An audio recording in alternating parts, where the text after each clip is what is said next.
On August 17, 1993, experienced mountaineer and wildlife photographer Robert "Rob" Keller, 34, set out on what was supposed to be a 3-day solo expedition in Yosemite National Park's remote northeastern section. His target, capturing rare dawn photographs of the Sierra Nevada red fox, a critically endangered species rarely documented in the wild. The Harvard-educated biologist had meticulously planned his route through Cathedral Range, leaving a detailed itinerary with park rangers at the Tuolumne Meadows station. His girlfriend, Dr. Emily Weston, a geologist at UC Berkeley, received his last radio call at 7:42 p.m. that evening. "The stars are incredible tonight," he reported. "Something strange in the sky, too. Unusual atmospheric phenomenon, possibly ball lightning. I'm going to try to photograph it." That was the last anyone ever heard from Robert Keller. What began as a routine search and rescue operation would evolve into one of the most perplexing disappearances in National Park Service history. Despite the deployment of over 140 searchers, 8 K-9 units, 3 helicopters with thermal imaging, and coverage of more than 280 square miles over 19 days, not a single item of Keller's equipment was ever recovered. No backpack, no camera, no tent, no clothing, nothing. As if he had simply vanished into the crisp mountain air. Park Service officials were baffled by the complete absence of evidence. No signs of animal attack, no indications of a fall, no blood trail, no disturbed vegetation consistent with someone wandering off trail. According to Chief Ranger Thomas Halverson, "In my 22 years with the NPS, I've never seen anything like it. People don't just disappear without a trace like this." What the initial investigation reports didn't include, and what would remain classified until 1999, was that 3 separate backcountry campers had reported unusual aerial phenomena in the Cathedral Range vicinity on the night of Keller's disappearance. One described a silent, pulsating blue-white light that hovered for approximately 4 minutes before accelerating vertically at impossible speed. The witnesses were separately interviewed by individuals who identified themselves as environmental researchers, but who, according to later FOIA requests, had no official connection to any known governmental environmental agency. The case would grow colder over the years until 1999, when a geological survey team would make a discovery that would change everything we thought we knew about what happened to Robert Keller. The initial search operation for Robert Keller was conducted according to standard National Park Service protocols, but with an intensity that reflected Keller's status as a respected researcher with strong connections to the scientific community. Emily Weston immediately contacted both UC Berkeley and Harvard, who put pressure on federal authorities to spare no resource in the search. The operation was headed by Search and Rescue Coordinator Michael Drayson, who implemented a grid search pattern covering an 8-mile radius from Keller's last known position near Echo Peaks. "The terrain is challenging, but not impossible," Drayson noted in his daily briefing. "Someone with Keller's experience should have been able to navigate even if injured." As days passed without results, investigators pursued several initial theories. The most obvious was that Keller had fallen from a height and was lying injured in a location difficult to spot from the air. Cathedral Peak's eastern face features numerous crevices and small caves where an injured person might seek shelter. Another theory suggested a possible wildlife encounter. While rare mountain lion attacks had occurred in the region, park biologist Dr. Linda Martinson examined scat and tracks in the search area, but found no evidence suggesting predator activity consistent with an attack. The third prevailing theory involved sudden severe weather. A localized storm could have caused hypothermia or disorientation, leading Keller to wander into an unsearched area. However, weather station data from 3 monitoring points within 12 miles showed no significant meteorological events that night. Emily Weston remained at the Tuolumne Meadows Command Center throughout the search, analyzing topographical maps and helping rangers understand Keller's thinking process. Rob wouldn't have deviated from his plan without radioing first, she insisted to investigators. He was methodical, cautious. "This makes no sense." What troubled her most was Keller's mention of something strange in the sky. When she brought this up with Ranger Halverson, she noticed an unusual reaction. He immediately called in FBI Special Agent David Mercer for a private conversation. When they returned, Halverson explained they were exploring all possibilities, but the conversation about aerial phenomena was conspicuously not pursued further. It wasn't until day 14 of the search that Weston encountered Janet and Mark Friedman, backpackers who had been camping approximately 7 miles from Keller's last known position. "We saw it too," Janet told Emily quietly while her husband was speaking with rangers. "The light in the sky. It wasn't like anything I've ever seen before, and they told us not to talk about it." By day 19, the full-scale search for Robert Keller was officially downgraded to limited continuous, meaning regular patrols would keep an eye out, but dedicated search teams were disbanded. This devastated Emily Weston, who had taken leave from her position at UC Berkeley to remain at Yosemite. "You're giving up on him," she confronted Chief Ranger Halverson during the final briefing. Halverson's response was measured but revealing. "Dr. Weston, we've covered every accessible inch of terrain within a realistic survival radius. Either he's outside our search zone, which means he traveled an impossible distance for someone on foot, or—" He didn't finish the sentence. The unsaid implication hung heavy in the air. Or there was something unusual about this disappearance that standard search protocols couldn't address. What followed was a period of bureaucratic silence that would have ended most missing persons investigations. Keller's parents, retired school teachers from Massachusetts, made repeated appeals to their congressional representatives. The scientific community, particularly Harvard's biology department, where Keller had been considered for a future teaching position, sent formal inquiries to the Department of Interior. These efforts generated polite responses but little action. However, behind the scenes, something unusual was happening. According to internal NPS memos obtained years later through FOIA requests, the Keller disappearance had been flagged as a Category 7D incident, a designation that appears nowhere in publicly available NPS procedural manuals. Emily Weston refused to accept the official narrative. She began interviewing backcountry hikers who had been in Yosemite during mid-August 1993, eventually identifying 5 additional witnesses who described unusual aerial phenomena. Most significant was the testimony of Daniel Hirsch, a former Air Force pilot who had been camping at Lower Cathedral Lake. "I observed what I initially thought was helicopter searchlights at approximately 11:30 p.m., Hirsch stated in a sworn affidavit Weston convinced him to provide. "The light executed movements impossible for any aircraft I'm familiar with. 90-degree turns at high velocity, stationary hovering followed by instantaneous acceleration. Most notably, there was complete silence." When Hirsch reported this to Rangers the next morning, he was interviewed separately by individuals who presented credentials identifying them as FAA officials investigating unauthorized drone activity. This in 1993. When commercial drones were virtually non-existent. The individuals confiscated Hirsch's camera, claiming his photos might contain evidence of airspace violations. The camera was returned 3 days later, with the film developed but missing the frames from that night. When Weston attempted to access official reports of these interviews, she was informed no such records existed. Before we continue deeper into this extraordinary case, if you're finding yourself captivated by the mysterious disappearance of Robert Keller and the strange lights over Yosemite, take a second to hit that subscribe button. You won't want to miss our upcoming investigations into unexplained disappearances in America's national parks, and the evidence that suggests we may not be alone in these wilderness areas. Now, let's return to 1994, when this case took its first dramatic turn. 8 months after Keller's disappearance, 2 UC Berkeley graduate students conducting geological surveys near Cathedral Peak made an unusual discovery that briefly reignited official interest in the case. In a remote talus field unlikely to be traversed by casual hikers, they discovered a single hiking boot, later identified as matching the brand and size Keller was known to wear. More significantly, the boot contained unusual scorch marks that, according to forensic analysis, resulted from brief exposure to extreme heat exceeding 2,000 degrees Fahrenheit, focused primarily on the metal eyelets.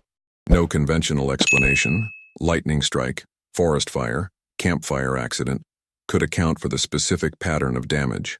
The boot also contained trace amounts of an unidentified metallic residue that lab technicians described as similar to aluminum, but with an isotopic composition inconsistent with any known terrestrial alloy.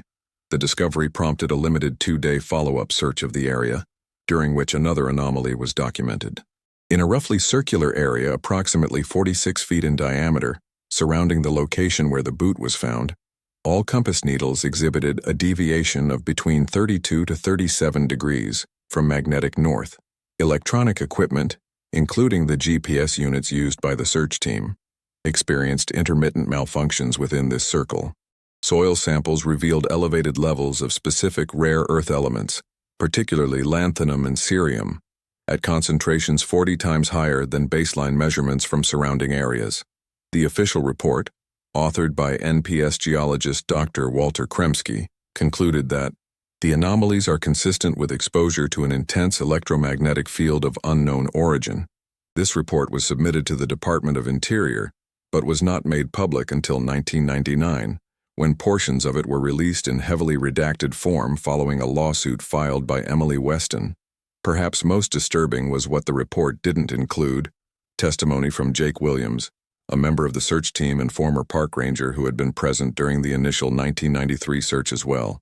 According to an affidavit Williams provided to Weston's attorney, "We were instructed not to document the unusual vegetation patterns within the anomalous zone. The chaparral and conifer saplings all exhibited a flattened, radial pattern, as if subjected to extreme downward pressure. Some plant tissue displayed cellular changes consistent with radiation exposure." Williams was reassigned to Zion National Park 3 weeks after participating in this follow-up search, an unexpected transfer he described as strongly encouraged by regional administration. The boot discovery and subsequent anomalies might have been dismissed as interesting but inconclusive evidence in the Keller case, were it not for what happened next. In September 1995, Emily Weston, now working with a small network of scientists interested in the case, managed to obtain soil and rock samples from the Cathedral Peak Anomaly Zone through unofficial channels. She submitted these to 3 independent laboratories, including a facility at MIT with specialized equipment for analyzing extraterrestrial materials from meteorites. The results, which she published in a controversial paper in the Journal of Geophysical Research, indicated something extraordinary: the presence of isotopic anomalies consistent with what scientists term non-terrestrial nuclear reactions. Dr. Harold Levinson, the MIT physicist who conducted the analysis, explained it this way: "The specific ratio of isotopes we're seeing doesn't match any known natural process on Earth, nor does it match the signature of human-made nuclear reactions. It's as if the material in this area was briefly exposed to an extraordinarily powerful energy source, utilizing principles we don't yet understand." When pressed on whether this could indicate technology not of this world, Levinson was careful in his response. "Science demands we exhaust all conventional explanations before considering truly exotic ones. That said, I cannot identify a conventional explanation for these findings." The scientific establishment largely dismissed Weston's paper, citing methodological concerns and questioning chain of custody for the samples. What they couldn't explain, however, was why the FBI served a warrant on Weston's laboratory at UC Berkeley just 3 weeks after publication, confiscating all samples and data related to the Yosemite anomaly. The official reason given was potential violation of federal regulations regarding removal of natural materials from national parks, a charge never formally filed. According to Weston's department chair, Dr. Richard Hochberg, agents also imaged her computer hard drives and removed her field notebooks dating back to 1992. Including materials with no connection to the Keller case.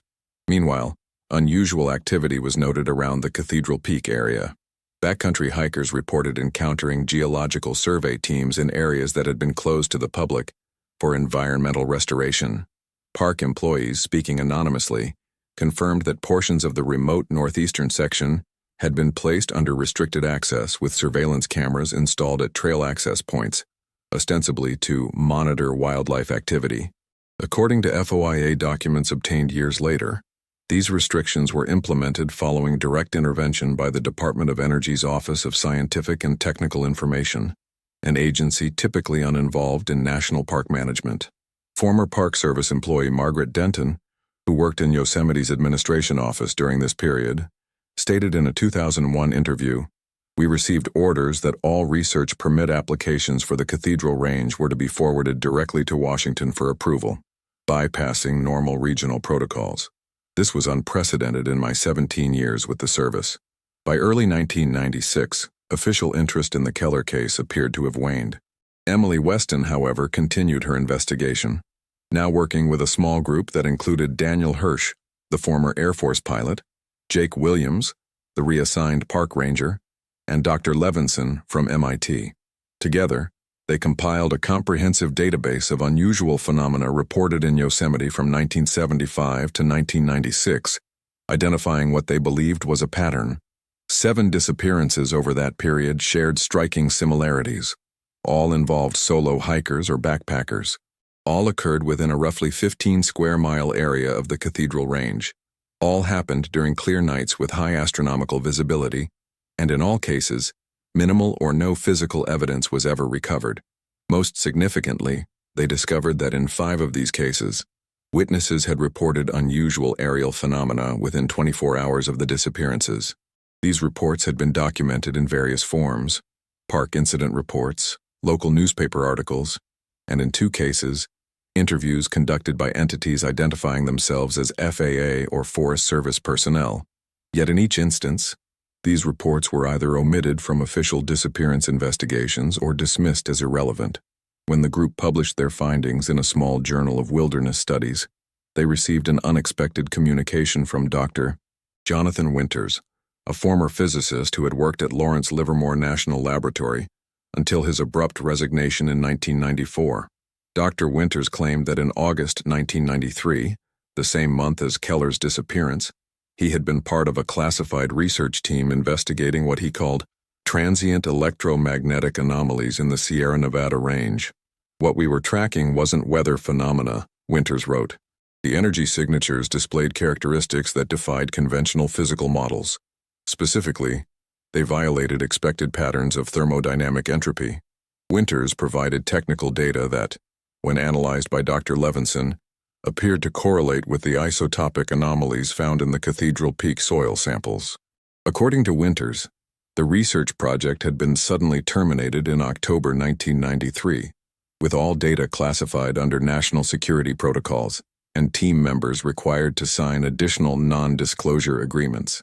Most disturbing was Winters' claim that their monitoring equipment had detected an intense electromagnetic event in the Cathedral Range on the exact night of Keller's disappearance, an event with energy readings that, in Winters' words, exceeded our instrument's maximum measurement capabilities. When the research team requested permission to investigate the location directly, they were denied access and told the area was under the jurisdiction of another agency. Attempts to verify Winters' employment at Lawrence Livermore were met with the response that no person by that name had worked at the facility. However, academic publications from 1988-1993 list him as a co-author on several peer-reviewed papers affiliated with the laboratory.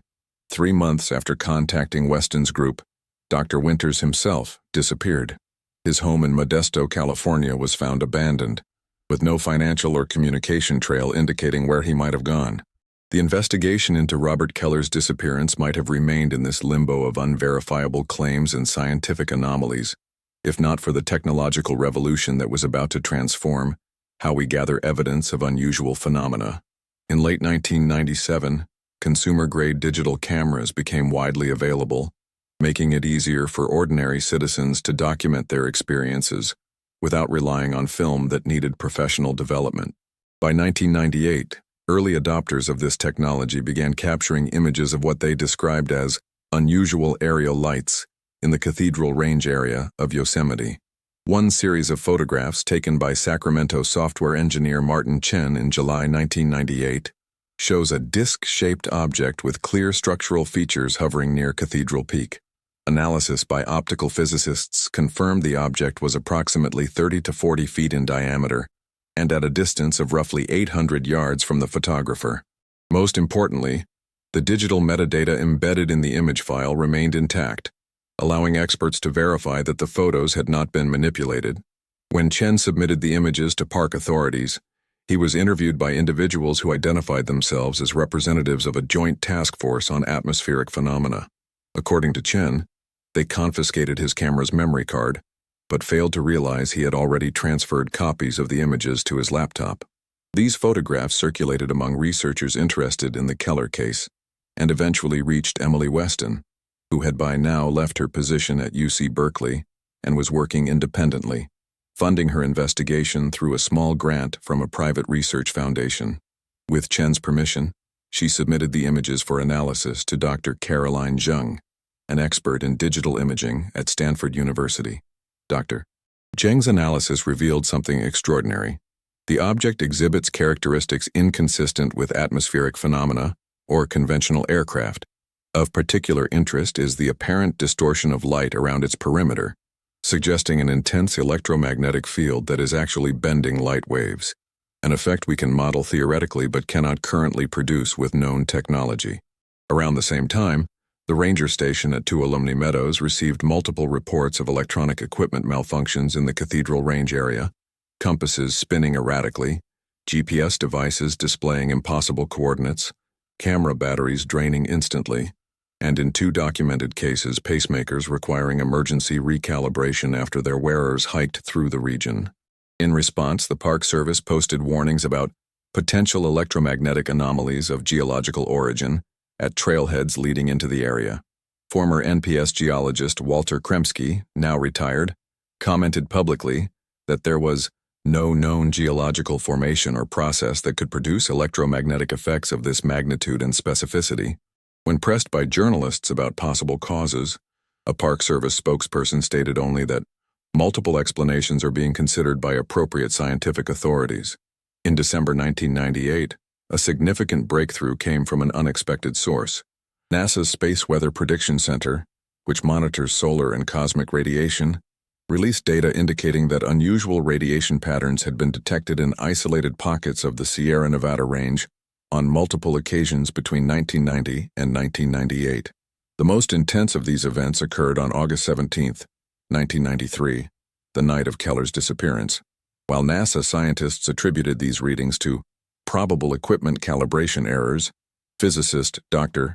Harold Levinson pointed out that the pattern of anomalies corresponded precisely with the isotopic evidence his team had identified in the Yosemite soil samples. The probability of this correlation occurring by chance, Levinson stated, is less than 1 in 4.3 million. January 1999 marked a turning point in the Keller investigation when the Department of Interior, responding to mounting pressure from scientific organizations and a pending lawsuit from Emily Weston, released 1,246 pages of previously classified documents related to the case. Though heavily redacted, these documents confirmed several key points. Federal authorities had indeed documented unusual electromagnetic phenomena in the Cathedral Range area. Specialized teams outside normal Park Service jurisdiction had been involved in the investigation. And most significantly, Robert Keller was not the only person to have disappeared under similar circumstances. The documents revealed that between 1978 and 1996, a total of 11 individuals had vanished in the same region, under conditions that investigators classified as Category 7D, the same unusual designation applied to Keller's case.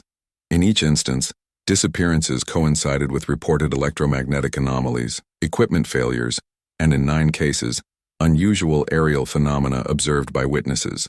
Most disturbing was the revelation that soil and vegetation samples had been collected from each site and transferred to a facility identified only as OTLX Research Station, with no further information about this facility's location or oversight agency. Among the released documents was a partially redacted report from the FBI's little-known Scientific Anomalies Assessment Unit, dated October 1993. It referenced physical evidence consistent with exposure to non-conventional propulsion technology found at the Keller disappearance site. An attached appendix included spectrographic analyses of material recovered from the area, with a handwritten notation reading, "Isotopic composition matches 1978 New Mexico samples," a cryptic reference that researchers would later connect to materials allegedly recovered from a well-documented UFO incident near Aztec, New Mexico. The most revealing document, however, came from an internal Department of Defense memorandum that had apparently been included in the FOIA release by mistake. It referenced Operation Midnight Vista, described as an ongoing multi-agency task force established to monitor and contain evidence of non-conventional technology deployment in wilderness areas. The memo specifically noted that civilian disappearances, while regrettable, remain statistically insignificant relative to the national security implications of unrestricted disclosure. This document was removed from public access within 72 hours of release, with government representatives claiming it had been incorrectly declassified. Copies, however, had already been secured by multiple researchers, including Emily Weston. Armed with this partial confirmation of official knowledge about the phenomena connected to Keller's disappearance, Weston's team persuaded the Discovery Science Channel to fund a documentary expedition to the Cathedral Range in June 1999. What they captured on that expedition would provide the most compelling evidence yet of truly anomalous activity in the region, and possibly of what had happened to Robert Keller 6 years earlier. The Cathedral Range expedition of June 1999 was designed to gather multispectral evidence of the phenomena reported in connection with the Keller disappearance.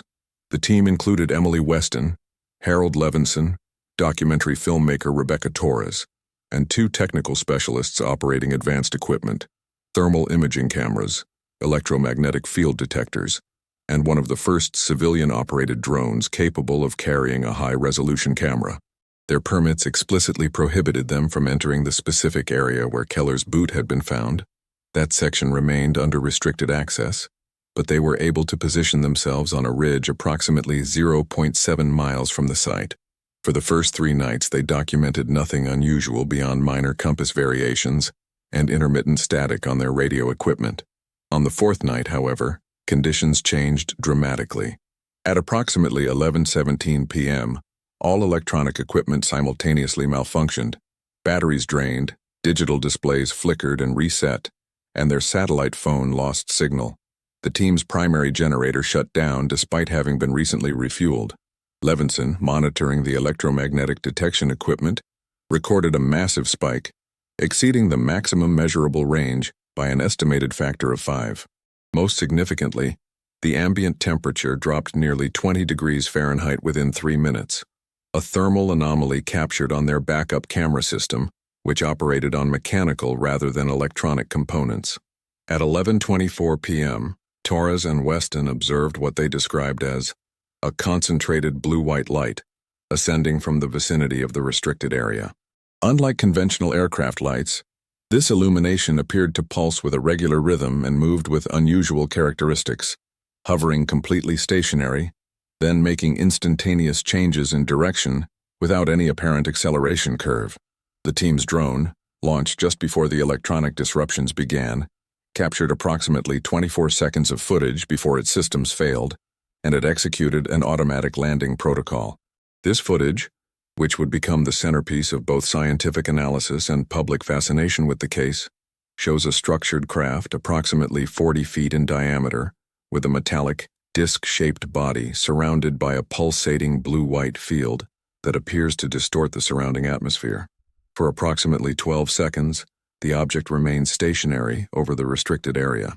Then, in the final frames before the drone's camera fails, a vertical beam of intense light projects downward from the craft to the ground. The last frame shows what appears to be a human-sized figure within this light beam, approximately 15-20 feet below the craft, before the image cuts to static.